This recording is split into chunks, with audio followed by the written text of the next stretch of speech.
Diwata, tanong ko lang po. Meron din. Anong pakiramdam na nakausap mo yung isang senador sa Pilipinas?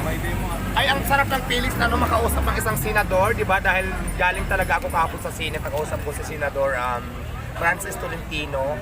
Senador Francis Tolentino, mabait siya at saka binigyan ako ng gamit. Tapos, basta mabait at least malaking karangalan niya para sa akin. Di ba dati, ang hirap pumasok sa Senate naman talaga. Tapos ako bigla ako nakapasok dahil pinapasok niya. So doon, ang saya nun, parang first time in my history na talagang pinatawag ako ng isang senador para kausapin. Di ba? Kahit naman sino magiging proud. So maraming salamat pala, shoutout sa iyo, Senador Francis Tolentino.